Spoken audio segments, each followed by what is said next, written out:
غزہ میں اسرائیل کی final strike کا دور جاری ہے۔ حماس کے تمام ٹھکانوں کو نیست و نابود کرنے کے حساب سے اسرائیل ڈیفنس فورس حملے بول رہی ہے۔ غزہ میں بھاری جنگ کے بیچ عرب اور اسلامی ممالک کے لیڈران نے اسرائیل کے خلاف ایکشن پلان تیار کرنا شروع کر دیا ہے۔ حالانکہ اب تک یہ مورچہ ڈپلومیٹک طور پر فیل ہی نظر آیا ہے۔ ایران نے اسرائیل کے خلاف بڑے پلان پر کام کرنے کے لحاظ سے مسلم ممالک سے اپیل کی کہ اسرائیل کو تیل کی سپلائی پر بریک لگانے کی ضرورت ہے۔ سعودی عرب کے ریاض میں دنیا بھر کے مسلم ممالک کے لیڈرز کے بیچ میٹنگ ہوئی، جس میں فلسطین کے مدعے کے حل پر غور کیا گیا۔ مسلم ممالک کے لیڈرز کی میٹنگ میں کچھ دیشوں نے اسرائیل اور اس کے ساتھی ممالک کے ساتھ سفارتی اور اقتصادی تعلقات کو ختم کرنے کی تجویز دی۔ حالانکہ اس تجویز کی مخالفت بھی کی گئی۔ اس میٹنگ میں OIC کے علاوہ عرب لیگ کے کئی لیڈر شامل ہوئے۔ وہیں اس میٹنگ میں ایران کے صدر رئیسی بھی شامل ہوئے۔ مانا جا رہا ہے کہ سعودی اور ایران قریب ایک دشک کے بعد ایک ساتھ ایک منچ پر نظر آئے ہیں۔ اس میٹنگ کے دوران سعودی کے کراؤن پرنس محمد بن سلمان نے غزہ کے حالات کے لیے اسرائیل کو ذمہ دار ٹھہرایا۔ وہیں حماس سے بھی یرغمالیوں کی فوراً رہائی کی مانگ کی ہے۔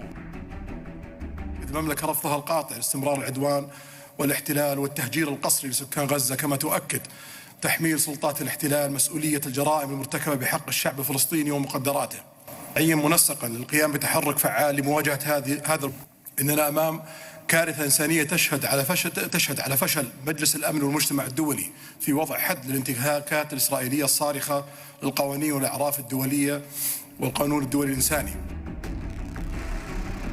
وہ ایران کے صدر ابراہیم رئیسی نے بھی اسرائیل کے خلاف جم کر بیان بازی کی۔ رئیسی نے غزہ میں ہوئے حملے کو تاریخ کا سب سے بڑا جرم قرار دیا۔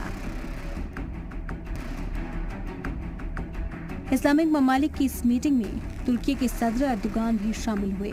انہوں نے غزہ میں ہوئے حملے اور فلسطین کے فیور میں بیان دیتے ہوئے فلسطین میں امن قائم کرنے کی مانگ اٹھائی۔ جس وقت سعودی عرب کے ریاض شہر میں مسلم ممالک کے لیڈرز کی میٹنگ چل رہی تھی، اس وقت بھی غزہ میں حماس کے لڑاکوں کے خلاف اسرائیلی ڈیفنس فورس کا آپریشن جاری تھا۔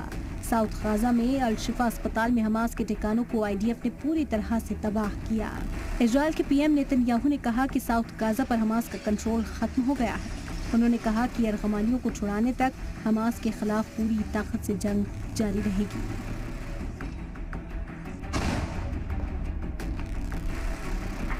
המלחמה נגד חמאס דאעש מתקדמת במלוא עוצמתה, ויש לה מטרה אחת: לנצח. אין שום תחליף לניצחון. אנחנו נחסל את החמאס ואנחנו נחזיר את חטופינו.